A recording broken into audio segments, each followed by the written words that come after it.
नमस्कार, जय हिंद दोस्तों बिहार दरोगा मुख्य परीक्षा का प्रैक्टिस सेट आपका डेली बेस पे करवाया जा रहा है। आप सब लोगों का कमेंट था कि सर बिहार दरोगा मुख्य परीक्षा का हिंदी का प्रैक्टिस सेट करवाइए। तो दोस्तों आज हम हिंदी का प्रैक्टिस सेट करवाने वाले हैं। आप यहाँ पे देखेंगे तो हिंदी का जो है आपका 5 प्रैक्टिस सेट दिया गया है। आज हम देखेंगे सेट नंबर 1 देखने वाले हैं। बहुत ही ज़्यादा आपका इंपॉर्टेंट क्वेश्चन हिंदी का होने वाला है, क्योंकि देखिए आपका जो बिहार दरोगा मुख्य परीक्षा होने वाला है, पहला पेपर आपका हिंदी का होगा, दूसरा पेपर आपका जीके जीएस का होगा। हिंदी में अगर आप पेपर पास नहीं करेंगे, बाय द वे मान के चलिए अगर आपका कुछ क्वेश्चन से आप पेपर पास नहीं कर पाते हैं तो जो आपका मेंस का जो जीके जीएस का हमारा एग्जाम हुआ है उसका पेपर नहीं जचेगा। तो आपको हिंदी में जो है पास करना अनिवार्य है। इसमें आपको 35 क्वेश्चन आपको सही करना है, तो आप आराम से सही कर पाएंगे, आप अधिक से अधिक क्वेश्चन सही कर पाएंगे। तो आप देखेंगे तो आपका प्रैक्टिस सेट आपका 1 है। चलिए पूरा क्वेश्चन को देखेंगे। अब 100 क्वेश्चन पूरा देखने का प्रयास करेंगे। जैसे आप देखेंगे जो पहला हमारा प्रश्न स्टार्ट हो रहा है 1 से लेकर के 3 तक। यहाँ पे आप देखेंगे तो गद्यांश दिया गया है, जो कि गद्यांश से आपका 3 को प्रश्न आ सकता है, 5 प्रश्न आ सकता है। तो इसको आपको आराम से पढ़ना है, ठीक है। छोटा सा गद्यांश इसमें दिया गया है, तो आराम से इसको पढ़ सकते हैं। पढ़ने के बाद इसको जो आप ये सब पढ़ने के बाद आप यहाँ पे देखेंगे तो क्वेश्चन 1 से हमारा यहाँ पे शुरू होता है। बोला कि आप इसको वीडियो रोक करके आराम से पढ़ लीजिएगा ताकि आप आराम से क्वेश्चन बना पाएँ, ठीक है। बोला कि उपयुक्त गद्यांश का सर्वाधिक उपयुक्त शीर्षक क्या है। देखिए उपयुक्त शीर्षक पूछ रहा है, तो इसका सही आंसर देखेंगे तो अहिंसा का मार्ग हो जाएगा। क्या होगा? अहिंसा का मार्ग हो जाएगा। ऑप्शन नंबर जो है पहले का सी सही आंसर होगा। गद्यांश आप पढ़ेंगे तो आंसर आपका निकल के आएगा। दूसरा प्रश्न, उक्त अनुच्छेद में फौजी की गतिविधियों का इसलिए उल्लेख किया गया है कि अहिंसात्मक अभ्यास की सबसे पृथकता जो है प्रतिपादित की जा सके, है ना। तो ऑप्शन नंबर जो है दूसरे का डी सही होगा। निर्भयता आदि गुणों को सीखने के लिए आवश्यक है क्या। देखिए आवश्यक पूछ रहा है, तो आप देखेंगे तो बचपन से ही अहिंसात्मक प्रवृत्ति का अभ्यास। ऑप्शन नंबर आप देखेंगे तो डी हमारा सही होगा। चलिए आते हैं आप क्वेश्चन नंबर 4 पे। बोल रहा है कि नीचे प्रत्येक वर्ग में दिए गए विकल्पों में से तत्सम शब्द का चयन कीजिए। देखिए हमारा होता है तत्सम, दूसरा हमारा होता है तद्भव। जो आपका तत्सम शब्द होगा वो आपका संस्कृत शब्द से मिलकर के बना होता है, ठीक है। और जो आपका तद्भव होता है वो आपका सिंपल एक हिंदी शब्द आप इसको बोल सकते हैं। इसमें से आप 4 ऑप्शन में से छाटिए कि सबसे आपका कठिन शब्द कौन सा देखने में लग रहा है, मतलब सबसे अधिक आपको संस्कृत भाषा कौन सा देखने में लग रहा है। तो आप देखेंगे चौथे का तो हमारा जो क्षीर है यही आपका दोस्तों हमारा सही आंसर होगा। इसका आप तद्भव देखेंगे तो क्या होगा बताइएगा? खीर होगा। क्या होगा? खीर। जैसे हम लोग खीर खाते हैं ना, तो ये आपका खीर होगा, इसका तद्भव। बाकी ये जो आपका तत्सम है आपका क्षीर होगा। अच्छे से याद रखिएगा, भूलिएगा नहीं। अगला है कि युगवाणी किसकी काव्यकृति है। जो युगवाणी है किसकी काव्यकृति है, तो ये हो जाएगा सुमित्रानंद पंत की है। ऑप्शन नंबर आप देखेंगे 5वें का, तो सी सही आंसर होगा। अगला प्रश्न है कि कुआं खोदना मुहावरे का अर्थ क्या है। जैसे कुआं खोदने का मुहावरे का अर्थ आप देखेंगे तो इसका सही आंसर हो जाएगा हानि पहुंचाने का यत्न करना। जैसे होता है ना कि बहुत लोग बोलते हैं कि दूसरे के लिए जो है कुआं खोदते हैं और खुद अपने कुआं में मतलब उसी कुएं में जो है गिर जाते हैं। तो यही है कि हानि पहुंचाने का यत्न करना। ऑप्शन नंबर जो है सी सही होगा। चलिए आगे देख लेते हैं। बोला कि पद्मावत किसकी रचना है। सभी को पता है कि पद्मावत हमारा एक मूवी आया हुआ था और ये जो है आपका मलिक मोहम्मद जायसी का है। ऑप्शन नंबर देखेंगे तो 7वें का हमारा बी सही आंसर होगा। पद्मावत जो है आपका अवधी भाषा में लिखा गया है। पद्मावत जो है राणा रतन सिंह की रानी का नाम था, ठीक है। निगुण शब्द में कौन से संधि है। अब देखिए यहाँ पे संधि आपका पूछा जाएगा कौन सा संधि है। निगुण जब आप इसको देखेंगे तो ये आपका जैसे आप इसको जब संधि विग्रह करेंगे, ठीक है, तो इसका निह धन प्लस गुण होगा, है ना। निह धन गुण होगा, तो ये आपका आंसर आप देखेंगे तो विसर्ग संधि है ना। विसर्ग संधि आपका यहाँ पे होगा। ऑप्शन नंबर जो है 8वें का ए सही आंसर होगा। अगला है कि अक्ल का दुश्मन मुहावरे का अर्थ क्या है। देखिए अक्ल का दुश्मन जो है आपका मुहावरे का अर्थ पूछ रहा है। अगर आपके पास कोई भी नॉर्मल हिंदी का बुक है तो आप उसको पढ़ लीजिएगा ताकि आपका टॉपिक जो है क्लियर हो पाए। देखिए अक्ल का दुश्मन आप देखेंगे तो महामूर्ख होगा। जैसे बहुत लोग बोलते हैं ना कि ये तो बहुत ही अक्ल का दुश्मन, मतलब कुछ महामूर्ख होना। ऑप्शन नंबर जो है 9वें का डी सही आंसर होगा। कौन सी वर्ण जो है उच्चारण की दृष्टि से दंत नहीं है, मतलब आप कोई भी शब्द बोलेंगे दंत से काम नहीं करता। जैसे आप देखेंगे तो देखिए न आप बोलेंगे न, जैसे आप न बोलिएगा तो देखेंगे, तो आप जब न बोलेंगे जो आपका जीभ है दांत में सटेगा। एक बार बोल के देखेंगे तो आपको मालूम चल जाएगा, ठीक है।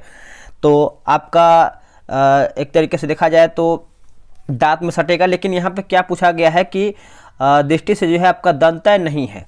तो देखिए ट आप देखेंगे, ट जैसे ही आप बोलेंगे जो आपका जीभ है तालू में सटेगा। एक बार बोल के देखेंगे, ट बोलेंगे तो आपका जो जीभ है तालू में सटेगा। तो इस तरीके से आप इसको मूर्धा उच्चारण विवर्ग भी एक तरीके से आता है, ठीक है। तो इसमें आप देखेंगे तो सी जो है इसका सही आंसर हो जाएगा। अगला है पुत्री का पर्यायवाची शब्द कौन सा होगा? पुत्री का तो पर्यायवाची भी आपको अच्छे से देखना पड़ेगा। इसका सही आंसर देखेंगे तो ये आपका आत्मजा जो है इसका सही उत्तर हो जाएगा, आत्मजा। गिरिधर में कौन सा समाज प्रयुक्त हुआ है? समास। गिरिधर में देखिए, गिरिधर से आप समझ पा रहे होंगे दोस्तों, ये आपका बहुब्रीहि समास हो जाएगा। बहुब्रीहि क्यों?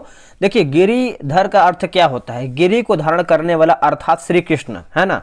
तो ऑप्शन नंबर आप देखेंगे तो बहुब्रीहि आपका सही उत्तर होगा, है ना। तो ऑप्शन नंबर आपका जो है 12 का सी सही उत्तर हो जाएगा। चलिए आगे हम देख लेते हैं। जैसे आप देखेंगे बहुब्रीहि समाज का कोई पद जो है प्रधान नहीं होता है। बहुब्रीहि समाज के 4 भेद होते हैं। अगला है कि नवल सुंदर श्याम शरीर में कौन सा अलंकार है? देखिए नवल सुंदर श्याम शरीर में, तो बताइए इसका सही आंसर क्या होगा? इसका सही आंसर देखेंगे तो ये आपका उल्लेख अलंकार हो जाएगा। ऑप्शन नंबर जो है ए सही होगा। जिस पुरुष की पत्नी साथ नहीं है उसके लिए एक शब्द कौन सा होगा? ये आपका देखिए भिन्नार्थक शब्द दिया गया है। जिस पुरुष की पत्नी साथ नहीं है उसको हम क्या कहेंगे बताइएगा? उसको दोस्तों हम कहेंगे आपका विपत्निक कहते हैं। क्या कहते हैं? विपत्निक। Option number C. पलंग शब्द का तत्सम शब्द क्या है? अब यही देखिए आपको बोला गया था कि जो तत्सम होता है वो आपका संस्कृत भाषा का होता है। तो बताइए पलंग शब्द का तत्सम क्या होगा? तो सही आंसर देखेंगे तो पर्यंक हो जाएगा। ऑप्शन नंबर जो है डी होगा। काली घटा का घमंड घटा पंक्ति में कौन सा अलंकार है? सिंपल सा प्रश्न है। देखिए घटा आपका 2 बार आया हुआ है, तो इसका देखिए अर्थ जो है आपका अलग अलग होता है ना। काली घटा का घमंड घटा, तो आप देखेंगे तो ये आपका यमक अलंकार हो जाएगा। जिसका जैसे आप देखेंगे तो कनक कनकते सौगनी, जो एक ये हमारा जो है उदाहरण आता है, तो उसका भी देखिए आपका यमक अलंकार ही होगा, है ना। तो इस तरीके से आप इसको अच्छे से याद रख सकते हैं। देवर शब्द का तत्सम शब्द कौन सा होगा? देवर। तो इसका सही उत्तर हो जाएगा द्विवर होगा। क्या होगा? द्विवर। Option number B. जिस पंक्ति या जिन पंक्तियों में समानार्थक शब्द या वाक्यांशों की आवृत्ति हो परंतु अर्थ में अंतर हो तो वह कौन सा अलंकार होता है? बताइए। इसका सही उत्तर हो जाएगा लाटानुप्रास हो जाएगा। ऑप्शन नंबर जो है 18 का सी सही उत्तर होगा। मैं रथ का टूटा हुआ पहिया हूं लेकिन मुझे फेंको मत, यह युक्ति किस रचनाकार की है? यह जो आपका युक्ति है किस रचनाकार की है? धर्मवीर भारती जी का है। ऑप्शन नंबर सी सही होगा। आग पर पानी डालना मुहावरे का अर्थ क्या है? इसका क्या उत्तर होगा? देखिए झगड़ा मिटाना। Option number A. जैसे एक होता है कि आग में घी डालना, इसका बताइए क्या होता है? तो आग में घी डालने का मतलब होता है कि एक तरीके से झगड़ा बढ़ाना, है ना। तो आप इस तरीके से भी आप इसको समझ सकते हैं। अगला है कबीरदास की वाणियों की भाषा कौन सी थी? देखिए कबीरदास की वाणियों की भाषा आप सभी को पता है दोस्तों। इसका सही आंसर हमारा हो जाएगा सदुकड्डी हो जाएगा। क्या होगा? सदुकड्डी। Option number A. त्रिभुवन शब्द में कौन सा समास? देखिए जहां भी संख्या शब्द आता है, जैसे आप देखेंगे त्रिभुवन हो गया, चौराहा हो गया, तिनमुहानी हो गया, तो आपको सिंपल से मानना है द्विगु समास, है ना। द्विगु समास। जैसे कभी कभी देखेंगे तो माता पिता, भाई बहन और चाचा चाची, इस तरीके से आपका आता है तो आप द्वंद्व समास मारेंगे। इस तरीके से आप जो है समास का आंसर बना सकते हैं, ठीक है। चलिए आते हैं क्वेश्चन नंबर 23 नंबर पे। बोला कि स्वर्गारोहण का सही संधि विच्छेद कौन सा होगा? स्वर्गारोहण। सबसे पहले आपको देखना है कि हमारा श्वास कौन सा है ना। तो इसका सही आंसर आप देखेंगे, बताइए क्या होगा? तो स्वर्ग धन आरोहण होगा। ऑप्शन नंबर आपका डी सही हो जाएगा। तालव्य महाप्राण अघोष व्यंजन वर्ण जो है कौन सा होता है? अब देखिए ये क्वेश्चन जो है आपका बहुत ही डीपली पूछा है। डीपली का मतलब क्या है कि सही क्वेश्चन है। जैसे अब देखिए आपको ये बताना है, सबसे पहले देखिए तालव्य पूछा है। तालव्य से कौन कौन सा आपका जो है वर्ण बुलाया था? जैसे देखिए तालु से देखा है तो आपका च बुलाया था, च छ ज झ य, ठीक है। यह भी आपका तालव्य से ही बुलाया था। तो आप यहाँ पे देखेंगे आप जैसे देखेंगे जो आपका ठ दिया गया है आपका तालब से नहीं बुलाया तो इसको काट दीजिए। छ देखिए तालब से बुलाया जाता है थ, थ देखेंगे तो थ आपका जो है एक तरीके से तालब से नहीं बोलते हैं। झ, झरना झ, ये आपका देखिए तालब से बुलाया जाता है। लेकिन आपका देखिए पूछा गया है कि महाप्राण अघोष व्यंजन है ना, एक होता है अल्प प्राण, दूसरा होता है महाप्राण, एक होता है अघोष, दूसरा होता है सघोष। ठीक है, तो इस तरीके से आप इसको देखिए। अल्प प्राण में देखेंगे तो 1 3 5 होता है, यानी एक वर्ण, तीसरा वर्ण और पांचवा वर्ण। और महाप्राण में देखेंगे दूसरा वर्ण होता है, उसके बाद चौथा वर्ण होता है। लेकिन यहाँ पे देखिए महाप्राण पूछा है तो आपका यहाँ पे 2 और 4 लेंगे हम। ठीक है, जैसे आप देखेंगे तो जो च छ होता है, च के बाद छ दूसरा हमारा आता है, तो आप यहाँ पे देखिए छ आप ले लेंगे तो हमारे हिसाब से जो है बी ही आंसर हमारा हो जाएगा, छ सही आंसर हो जाएगा। तो इस तरीके से आप हिंदी बना सकते हैं। थोड़ा सा लिखने में दिक्कत है तो आपको हम अच्छे तरीके से हिंदी का प्रश्न समझाते हैं। ठीक है, चलिए आगे बढ़ते हैं। बोला कि तरल का विलोम क्या है। देखिए उल्टा पूछ रहा है कि तरल का विलोम उल्टा क्या होगा। इसका उल्टा आपका होता है ठोस। क्या होता है? ठोस होता है, ऑप्शन नंबर बी। रौद्र रस का स्थायी भाव क्या होता है। देखिए रौद्र जैसे गुस्सा होना है ना, जैसे देखिए बहुत लोग बोलते हैं कि ये जो राक्षस है रौद्र रूप में अपने आ गया है, तो क्या हो गया, मतलब क्रोध में आया है, भयानक हो गया। तो इस तरीके से आपका क्वेश्चन पूछा गया है तो आप देखेंगे तो ये आपका क्रोध हो जाएगा। ऑप्शन नंबर जो है बी सही आंसर होगा। जैसे देखेंगे करुण रस का स्थायी भाव होता है शोक होता है, करुण का स्थायी भाव शोक होता है। और जो यहाँ पे देखिए भय दिया गया है तो ये आपका भयानक रस का स्थायी भाव भय होता है। उसके बाद विभत्सव का आपका घृणा हो जाएगा। इस तरीके से आप अच्छे से याद रखेंगे। अब देखिए मूर्धन्य महाप्राण अघोष व्यंजन वर्ण का उदाहरण क्या है। अब देखिए अब आपको समझना है कि मूर्धन्य वर्ण आपका होता कौन सा, ये आपके लिए जरूरी है। जैसे आप देखेंगे तो जो आपका मूर्धन्य में बताना है कौन कौन सा होता है, तो इसका सही आंसर जान लीजिए आपका ठ होता है ना। ट ठ ड ढ अण ल और व होता है। री भी आपका मूर्धन्य में ही आता है। लेकिन आपका महाप्राण पूछा, जैसे मैंने आपको बताया था अल्पप्राण होता है, महाप्राण अघोष और सघोष होता है। ठीक है, चलिए। शायद आज आप ज़्यादा व्यस्त हैं, इस वाक्य में ज़्यादा किस प्रकार का विशेषण है, बताइएगा। देखिए अब इसको समझिएगा कि शायद आज आप ज़्यादा व्यस्त हैं, शायद, तो शायद में पूछ रहा है तो इसमें आप देखेंगे 28 नंबर का तो परिणामवाचक विशेषण हो जाएगा। 28 का हमारा जो है ए सही आंसर हो जाएगा। जिन पंक्तियों में एक ही उच्चारण स्थान से उच्चरित होने वाले वर्णों की आवृत्ति होती है तो वह कौन सा अलंकार होता है, तो वह कौन सा अलंकार होता है। अब इसको एक बार समझे होंगे। यहाँ पे बोला है कि जिन पंक्तियों में एक ही उच्चारण स्थान से उच्चरित होने वाले वर्णों की आवृत्ति, तो इसका उत्तर आप देखेंगे तो ये आपका 6 का अनुप्रास हो जाएगा। ऑप्शन नंबर सी। आलोक का विलोम शब्द क्या है। देखिए आलोक का आप देखेंगे तो उत्तर हमारा हो जाएगा तिमिर होगा। क्या होगा? तिमिर। Option number C. हिंदी वर्णमाला में स्वरों की संख्या कितनी है। देखिए हिंदी वर्णमाला में आप स्वरों की संख्या देखेंगे स्वर, तो इसका सही उत्तर हो जाएगा 11 होगा। क्या हो जाएगा? 11। जैसे अ आ ई उ री ए ए ओ औ, ये आपका जो है 11 स्वर हैं। 52 आपके वर्णमाला होते हैं। स्पर्श व्यंजन की बात करते हैं तो कुल 25 आपके स्पर्श व्यंजन होते हैं। चलिए आगे है कि जिन पंक्तियों में एक शब्द या शब्द समूह के अनेक बार आए किंतु उनका अर्थ प्रत्येक बार भिन्न हो तो वह कौन सा अलंकार होगा, तो वह कौन सा अलंकार होगा। तो आपका यमक अलंकार। जैसे मैंने आपको बताया था ना कनक कनक ते सैगुनी, एक हमारा होता है ये। और जैसे कनक कनक का एक धतूरा होता है, एक हमारा जो है सोना होता है, तो दोनों का अलग अलग अर्थ होता है। तो यही आपका जो है क्वेश्चन पूछा गया है। मेरे दोस्त के लिए चाय लाइए, इस वाक्य में कौन सा कारक है।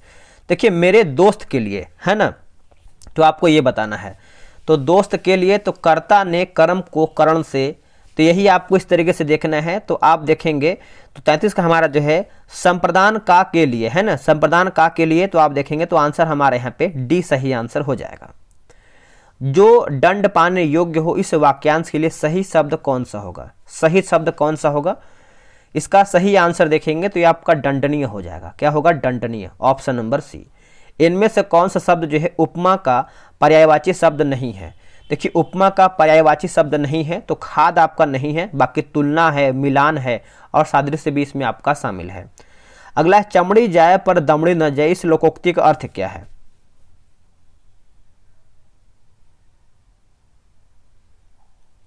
इसका सही आंसर देखेंगे 36 का तो हमारा हो जाएगा बहुत कंजूस होना, है ना, बहुत कंजूस। जैसे आप देखेंगे तो बहुत लोग, जैसे आज के, आप तो नहीं, पहले ज़माने में देखेंगे, आज से 10 साल 15 साल पहले बहुत लोग के पास पैसा जेब में होता था, लेकिन बहुत लोग 10 से 15 किलोमीटर जो है पैदल ही चले जाते थे, मतलब पैसा बचाने के लिए। उनके पास पैसा होता था लेकिन वो पैसा यूज नहीं करते थे। यही बोला गया है, चमड़ी जाए पर दौड़ी न, मतलब उनका भले ही पैर दुख जाए लेकिन वो पैसा 1 रुपया खर्च नहीं करते थे, ठीक है।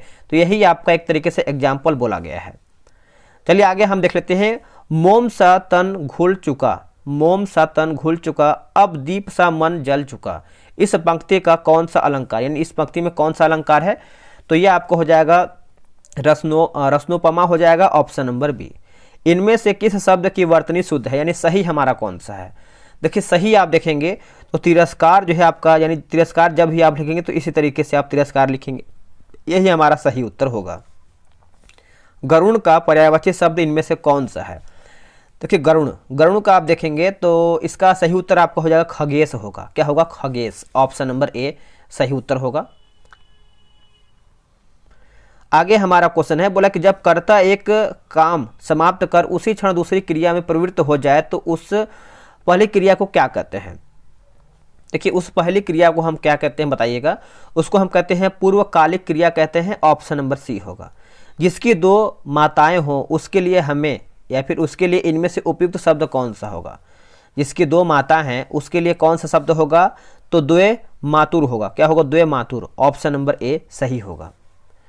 रोगी चल नहीं सकता का भाववाच्य में रूपांतरण क्या होगा? भाववाच्य में पूछ रहा है, तो रोगी नहीं चल सकता तो देखेंगे तो रोगी से चलना, या फिर रोगी से चला नहीं जाता है, यही आपका जो है भाववाच्य होगा।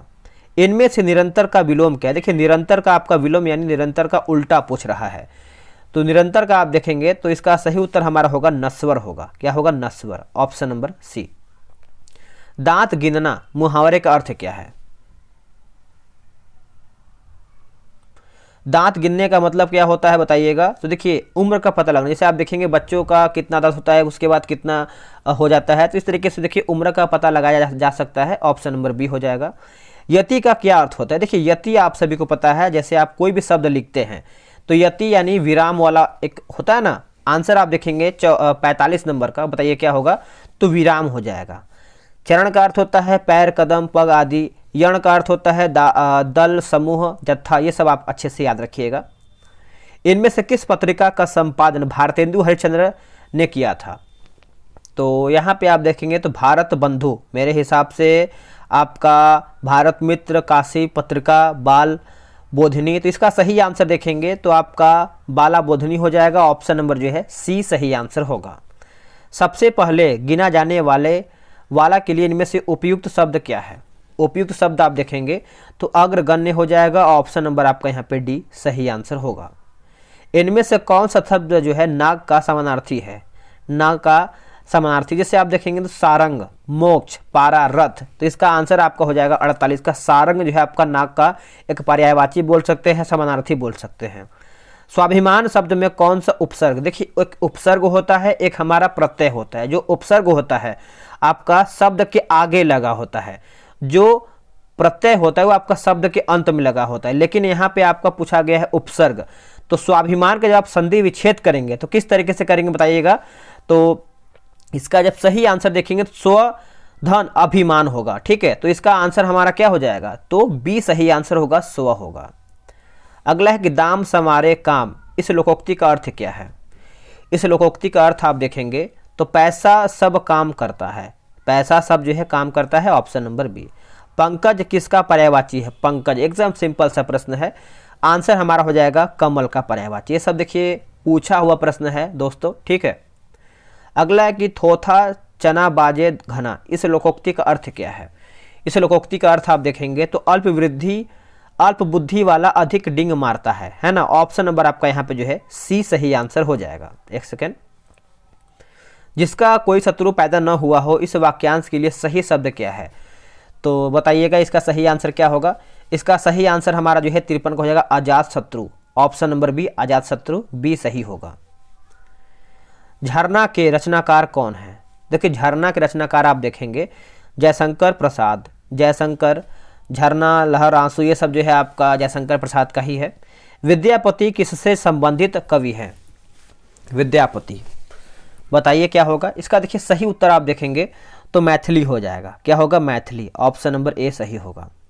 आपको शीघ्र स्वावलंब है ना, स्वास्थ्य है ना, आपको शीघ्र स्वास्थ्य लाभ मिले, यह किस प्रकार का वाक्य है? मतलब जैसे आप देखेंगे तो जैसे आप किसी से बोलते हैं कि आप शीघ्र ही स्वास्थ्य आपका बेहतर हो या फिर स्वास्थ्य आपका लाभ मिले, तो इस तरीके से आप देखेंगे तो 56 का हमारा जो है इच्छा, मतलब आप जो है दूसरे के लिए इच्छा व्यक्त कर। जैसे बहुत लोग बोलते हैं कि आपका यात्रा जो है मंगलमय हो, मतलब मेरा इच्छा है कि आपका यात्रा जो है बेहतर हो, आप आराम से घर पहुंच जाए या फिर जहां जा रहे हैं वहां पहुंच जाए, मतलब मेरी ये इच्छा है। तो इस तरीके से आपका इच्छावाचक वाक्य हो जाएगा। हास्य रस का स्थायी भाव कौन सा होगा? हास्य का, देखिए हास्य का आप देखेंगे तो हास्य ही होगा। ऑप्शन नंबर आपका जो है 57 का सी सही उत्तर हो जाएगा। आज दूध वाला बहुत देर से आया है, इस वाक्य में बहुत किस, जो बहुत है किस प्रकार का विशेषण है? देखिए बहुत पूछ रहा है किस प्रकार का विशेषण है, बहुत देर से है ना, तो देर की यहाँ पे बात किया जा रहा है, तो आप देखेंगे तो परिणामवाचक हो जाएगा। ऑप्शन नंबर जो है बी होगा।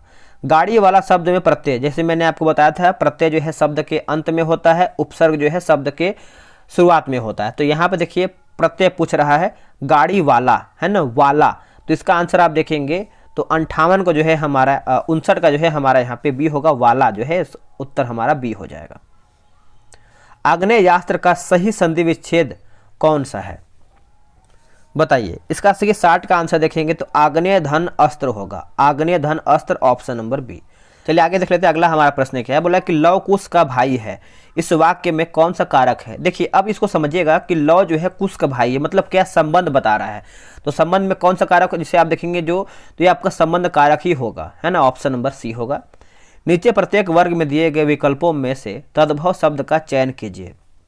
तद्भव मतलब एक सिंपल सा शब्द लिखा होगा, हिंदी से संबंधित है आपका है, तो देखेंगे तिनका जो है आप देखेंगे, जैसे आप द्रव्य देखेंगे, छवि देखेंगे, विस्मक देखेंगे, आपका देखिए कुछ संस्कृत भाषा से संबंधित आपको लगेगा। बस आपको अगर एग्जाम में आता है तत्सम शब्द, तो आप देखिए उसमें ढूंढिएगा कि सबसे संस्कृत मतलब कठिन भाषा कौन से लग रहा है, उसी को आप टिक कीजिएगा। अगर आपसे तद्भव पूछा जाए तो आप देखिएगा इन 4 में से सबसे आसान भाषा कौन सा लग रहा है देखने में, तो आप तिनका देखेंगे तीनों से बहुत ही अलग है, ठीक है, तो ऑप्शन नंबर डी होगा। बोला कि खिली हुई हवा आई और फिरकी सी आई चली गई में कौन सा अलंकार है? तो अलंकार पूछ रहा है, तो इसका आंसर देखेंगे तो ये आपका अनुप्रास हो जाएगा। क्या होगा? अनुप्रास। ऑप्शन नंबर जो है डी सही आंसर हो जाएगा। निम्नलिखित मुहावरे का उचित विकल्प बताइए। आंखों से गिरना, देखिए आंखों से गिरना आप देखेंगे तो सही आंसर जो है आपका कोई महत्व न रहना, ऑप्शन नंबर जी। जिसे बोलते हैं कि अब तो आंखों से भाई गिर ही गए हो, अब तो हमारे तुम्हारे में कोई मतलब अब वो नहीं रह गया जो पहले बात था, तो इस तरीके से जो है कोई महत्व अब हमारे लिए नहीं है या तुम्हारे बारे में। अब यहाँ पे देखेंगे त्रुटि के बारे में दिया गया है 65 नंबर, क्या हमारा गलत है क्या सही है, तो इसका उत्तर आप देखेंगे तो हमारा जैसे जीवन पथ पर हमें सतत रूप से चलते रहना चाहिए, कोई त्रुटि नहीं है, तो इसका आंसर आप देखेंगे 65 को, तो हमारा यहाँ पे क्या होगा? बी सही हो जाएगा, हमें सतत रूप से, ठीक है, तो ऑप्शन नंबर हमारा 65 का बी होगा, तो याद रखिएगा, भूलिएगा नहीं। 66-67 देखेंगे तो निम्नलिखित प्रश्नों में से दिए गए प्रत्येक वाक्य में रिक्त स्थान की पूर्ति जो है उपयुक्त शब्द द्वारा करना है।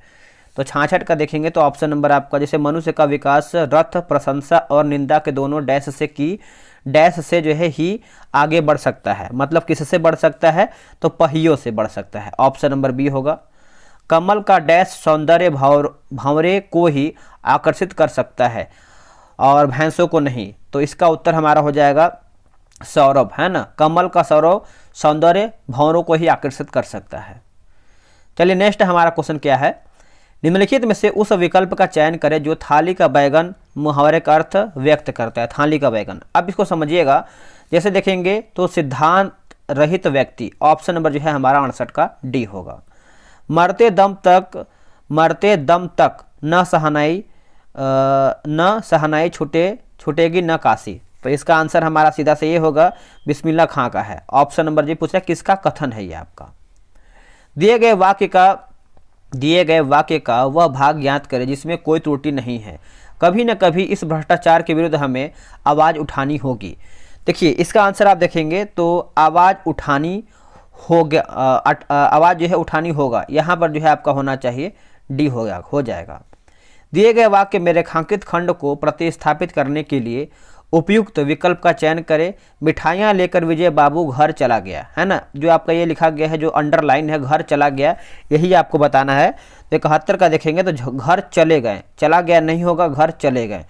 मिठाइयाँ लेकर विजय बाबू जो है घर चले गए, इस तरीके से आपका जो है होना चाहिए। रौद्र रस का स्थायी भाव क्या है, तो मैंने आपको पहले ही बताया था, रौद्र रस जो है स्थायी भाव क्रोध होगा। क्या होगा? क्रोध। Option number B. य र ल व किस वर्ग के व्यंजन है? देखिए य र ल व जो है दोस्तों ये आपके अंतस्थ व्यंजन हो जाएंगे। ऑप्शन नंबर जो है बी सही होगा। ओठ से देखेंगे तो आप देखेंगे प जब भी बोलेंगे प फ ब, या बिना होठ सटाए आप इसको बोल नहीं सकते हैं, तो आप इसको बोलेंगे। जैसे तालु से बात करें, जैसे आप च छ ज, जब आप ये सब बोलेंगे तो आपका जो जीभ है तालु में सटेगा। एक बार ट्राई करके देखिए, च बोलिए, आपका जो जीभ है ऊपर सटेगा। तो इस तरीके से आप बोल सकते हैं। उष्ण व्यंजन क्या है? कमेंट कीजिएगा, ठीक है। अब आते हैं अगले प्रश्न पे। अगला हमारा प्रश्न क्या है, जैसे उष्ण व्यंजन भी जान लीजिए आप सभी लोग। देखिए जो एक हमारा ये वाला स होता है, फिर ये वाला स होता है ना, फिर ये वाला सपेरा स, फिर आपका ह, ये आपका जो है उष्ण व्यंजन के अंतर्गत आता है। नेक्स्ट है कि इनमें से तिमिर शब्द का विलोम क्या? देखिए मैंने तिमिर का आप सभी को बताया था, तिमिर का विलोम जो है आपका आलोक होता है। क्या होता है? आलोक। ऑप्शन नंबर डी होगा।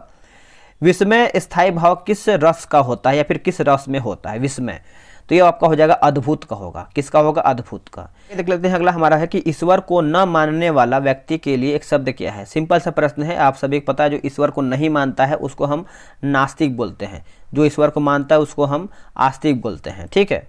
इनमें से तृष्ण शब्द का विलोम क्या है? देखिए तृष्ण, अगर आप इसका विलोम देखेंगे तो इसका सही आंसर हमारा जो है 77 का हमारा मंद होगा। क्या होगा? मंद। ऑप्शन नंबर सी होगा। इनमें से कौन सा वाक्य जो है शुद्ध यानी सही हमारा क्या है? अब इसको देख लेते हैं।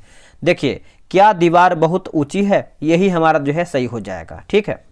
संज्ञा के जिस रूप से पुरुष तत्व या फिर स्त्री तत्व का बोध होता है उसे क्या कहते हैं? उसे दोस्तों हम जो है लिंग कहते हैं। Option number C. Option number C हो जाएगा। इनमें से कौन सा शब्द जो है सूर्य का पर्यायवाची है? मतलब सूर्य का पर्यायवाची आपको सामने ही दिख रहा होगा, आप लोगों ने आंसर किया होगा आदित्य, ये आपका सूर्य का पर्यायवाची है, ठीक है। चलिए नेक्स्ट हम देख लेते हैं। 81 नंबर आपका बोल रहा है कि एतएव शब्द का संधि विच्छेद क्या होगा? एतएव, तो इसका आंसर आप देखेंगे 81 का, तो हमारा हो जाएगा अतः धन एव। अतः धन एव। Option number A. 3 बेर खाती थी वो 3 बेर खाती है। देखिए वो ही आपका क्वेश्चन फिर से आ गया, मतलब यहाँ पर बेर का अलग अर्थ है, यहाँ पर बेर का अर्थ जो है अलग है। सिंपल सा प्रश्न है, आंसर आपको बताना है। सबसे पहले इसका आंसर देखिए आपको हो जाएगा यमक अलंकार। यमक अलंकार, ठीक है। ऑप्शन नंबर आपका यहाँ पे सी सही उत्तर हो जाएगा। बिना 83 नंबर है कि बाग बाग होना मुहावरे का अर्थ क्या है? देखिए बाग बाग होने मुहावरे का अर्थ आपको पता है अति प्रसन्न होना। Option number C. मूर्धन्य अल्प प्राण अघोष व्यंजन वर्ण का उच्चारण जो है कौन सा होगा? सिंपल से आपको देखना है, पहले आपका मूर्धन्य वर्ण होता कौन कौन सा है, ठीक है। उसके बाद आपका आंसर जो है तुरंत मालूम हो जाएगा। जैसे आप देखेंगे ट ठ ड ये सब जो है आपका मूर्धन्य के अंतर्गत आता है, तो आप यहाँ पे जो है सी आंसर याद करेंगे। जैसे यहाँ पे देखेंगे अल्प प्राण एक महा, जैसे अल्प प्राण देखेंगे और अल्प प्राण आपका 1 3 5 होता है, और अघोष एक सघोष होता है। तो अघोष जैसे आप देखेंगे तो ये आपका ट ठ ड ढ, इस तरीके से आप देखेंगे तो आपका सी सही हो जाएगा। गुरुजी योग सिखाएं, इस वाक्य में क्रिया किस काल का बोध करा रही है? इसका सही उत्तर हो जाएगा सामान्य भविष्य हो जाएगा। ऑप्शन नंबर बी होगा। इनमें से पुल्लिंग शब्द कौन सा है? देखिए पुल्लिंग शब्द आप देखेंगे तो सही आंसर आपका हो जाएगा कोष होगा। क्या होगा? कोष। ऑप्शन नंबर सी होगा। धुआं सा मुख होना मुहावरे का अर्थ क्या है? धुआं सा मुख होने का मतलब है लज्जित होना। Option number B. इनमें से शुद्ध शब्द कौन सा है? सही आप देखिए आशीर्वाद किस तरीके से लिखते हैं आप कमेंट करके बताइएगा। इसका आंसर हमारा होगा आशीर्वाद जो है यही आपका शुद्ध वर्तनी हो जाएगा। ऑप्शन नंबर सी सही है। मुझे छोटी बच्ची के लिए कुछ नए कपड़े खरीदने हैं, वाक्य में कौन सा कर्ता है? तो मतलब आप यहाँ पे देखेंगे पूछ रहा है कि मुझे छोटी बच्ची के लिए, किसके लिए? तो छोटी बच्ची के लिए। आंसर क्या होगा बताइए? छोटी बच्ची के लिए मुझे किसको खरीदना है? मुझे खरीदना है। तो कर्ता कौन होगा? कर्ता आप देखेंगे तो मुझे होगा। Option number D. इनमें से विवरण चिन्ह कौन सा है? विवरण, तो कि चिन्ह के बारे में भी आपको देखना है, तो विवरण चिन्ह देखेंगे तो ये आपका बी जो है सही उत्तर हो जाएगा। ये आपका क्वेश्चन मार्क है, इस तरीके से आपका ये दिया गया है, ये आपका विस्मयादि बोधक हो जाएगा। अगला कि अलंकार शब्द में कौन सा उपसर्ग है। अलंकार आप देखेंगे तो सही आंसर हमारा क्या होगा, 91 का आप देखेंगे तो ऑप्शन नंबर बी सही हो जाएगा। वुहान किस देश में है, यह किस प्रकार का वाक्य है। वुहान, तो ये आपका हो जाएगा प्रश्नवाचक वाक्य हो जाएगा, ऑप्शन नंबर सी। गर्दन पर सवार होना मुहावरे का अर्थ क्या है। देखिए गर्दन पर सवार होना मुहावरे का अर्थ आप देखेंगे तो पीछा न छोड़ना, पीछा न छोड़ना ऑप्शन नंबर बी होगा। मेरी गोद में बिल्ली है, इस वाक्य में कौन सा कारक है। इस वाक्य में कौन सा कारक है, तो अधिकरण कारक है, क्योंकि मेरी गोद में है ना, ऑप्शन नंबर डी सही होगा। नेत्रहीन शब्द में कौन सा समास है। देखिए नेत्रहीन, अब बताइएगा कि इसका सही आंसर क्या होगा। इसका सही आंसर देखेंगे 95 का, तो आपका तत्पुरुष समास हो जाएगा, ऑप्शन नंबर आपका यहाँ पे बी होगा। नेत्र के समानहीन, सही नेत्र यहाँ पे 95 नंबर है ना, तो तत्पुरुष में देखेंगे तो इसका सही आंसर हमारा यहाँ पे बी सही आंसर हो जाएगा। नेत्रहीन में तृतीय पुरुष यानी कर्म तत्पुरुष को समास है, ठीक है। अब यहाँ पे देखेंगे 96 से 100 के बीच में क्या है, हमारा क्वेश्चन है गद्यांश दिया गया, बहुत ही बड़ा ये आपका गद्यांश। इसको आपको आराम से पढ़ना, मैं जूम कर देता हूँ ताकि आप इसको आराम से पढ़ के आंसर कर पाएँ। तो ये रहा गद्यांश, इसको आप आराम से पढ़िए वीडियो रोक करके, ठीक है। उसके बाद पढ़ने के बाद आप इसको आंसर कीजिए, मैं आपको आंसर बता दे रहा हूँ ताकि आप आंसर मिलाने में आसानी हो। जैसे 96 का आप देखेंगे तो ऑप्शन नंबर आपका ए सही उत्तर हो जाएगा। उसके बाद 97 का देखेंगे तो ऑप्शन नंबर सी सही उत्तर होगा। 98 का आप देखेंगे तो ऑप्शन नंबर आपका डी सही उत्तर हो जाएगा। और 99 नंबर देख लेते हैं, इसका सही आंसर हमारा जो है भवन हो जाएगा। और 100 नंबर इसका सही आंसर देखेंगे तो छात्राव्यवस्था हो जाएगा। दोस्तों 100 क्वेश्चन मैंने जो है समाप्त कर दिया है, और आप लोगों ने कितना प्रश्न सही किया है कमेंट कीजिएगा, और वीडियो कैसा लगा है ये भी बताइएगा। अगर आपका कमेंट रहेगा तो इसका जो है दूसरा सेट आपको प्रोवाइड करा दिया जाएगा, ठीक है। चलिए आज के लिए इतना ही, जय हिंद।